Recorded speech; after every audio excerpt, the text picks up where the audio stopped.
Bom dia, vamos dar início à nossa lição número 9. Continuamos com o texto base em Lucas 22, dos versículos 54 a 62. A nossa lição continua falando sobre Jesus e fala de a conspiração contra Jesus tinha aumentado de intensidade desde que a sua chegada a Jerusalém. Nos versículos anteriores nós vemos a chegada dos líderes religiosos, militares e políticos para prenderem Jesus.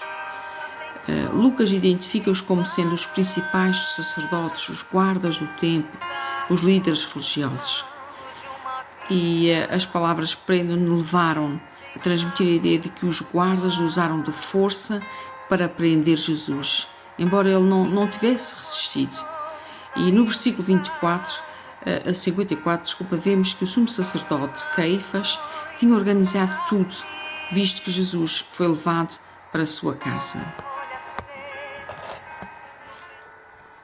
Antes de Jesus ser condenado e crucificado, passou por 6 julgamentos.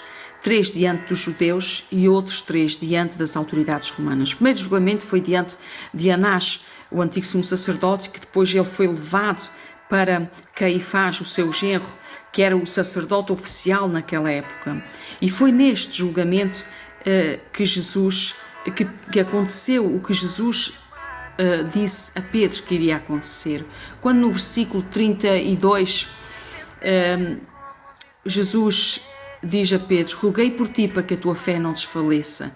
E Pedro, convencido, com grande força, disse: não, Senhor, eu irei contigo até à prisão e até à morte.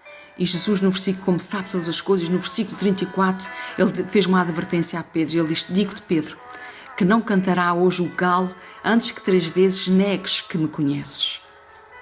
Portanto, nós vemos aqui que Pedro não levou a sério a advertência de Jesus.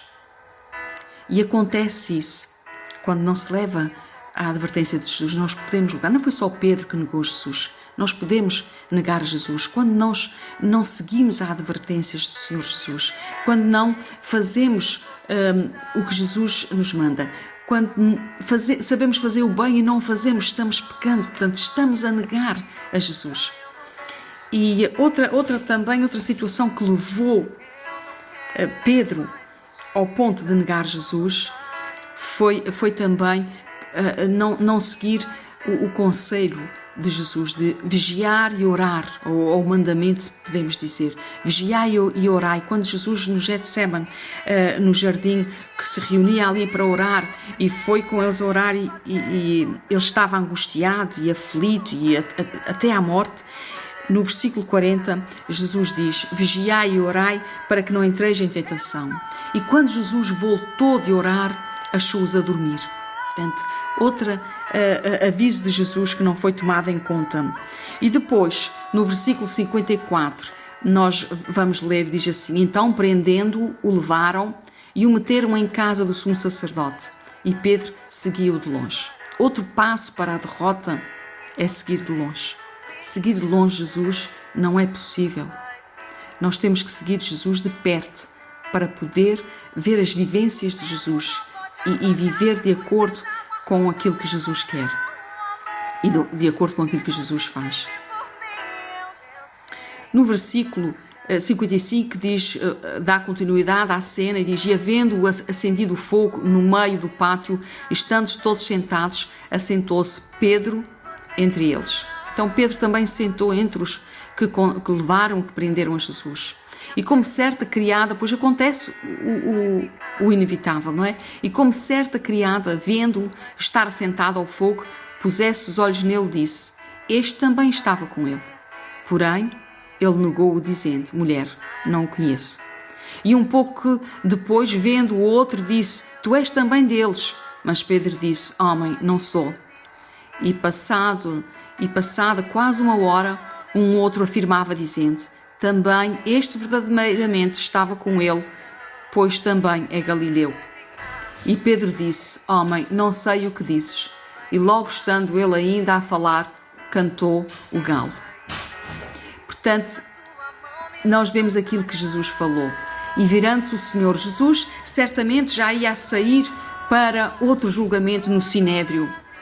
E voltou-se para ele e olhou para Pedro e fixou os olhos nele. E imediatamente Pedro se lembrou das palavras do Senhor que lhe havia dito: antes que o galo cante hoje, me negarás 3 vezes. Isso tocou.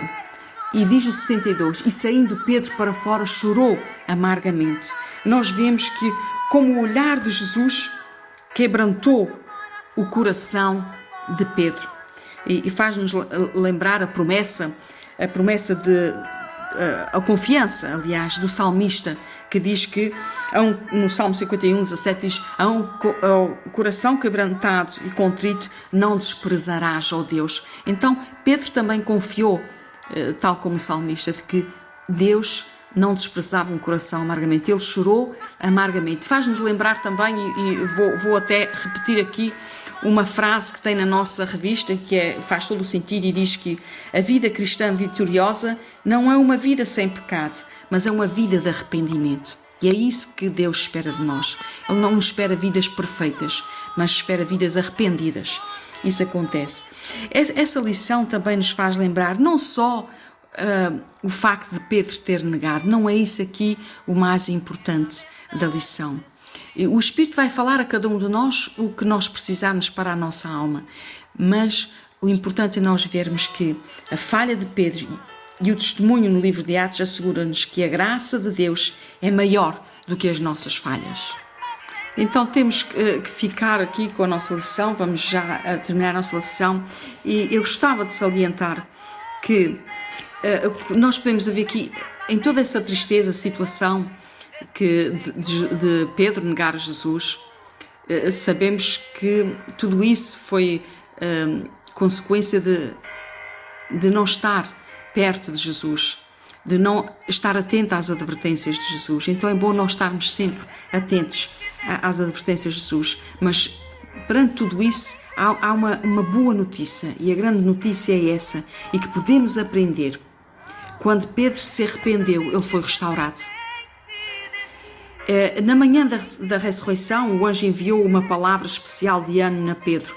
Em Marcos 16, 7 diz: quando as mulheres iam para o templo e para o túmulo e iam preocupadas de tirar a pedra, a falar entre si como é que vamos tirar a pedra, chegaram lá, a pedra já estava tirada, elas viram um anjo e o anjo disse assim: vai e dizei aos seus discípulos e a Pedro que ele vai adiante de vós para a Galileia e ali o vereis como ele vos dizia.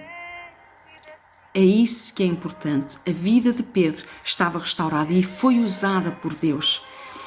E em algum momento da nossa caminhada, todos nós já ouvimos cantar o galo por alguma falha que nós cometemos, mas é bom termos essa certeza que a graça de Deus é maior do que as nossas falhas. E as nossas falhas podem ser restauradas aos pés de Jesus. Obrigada.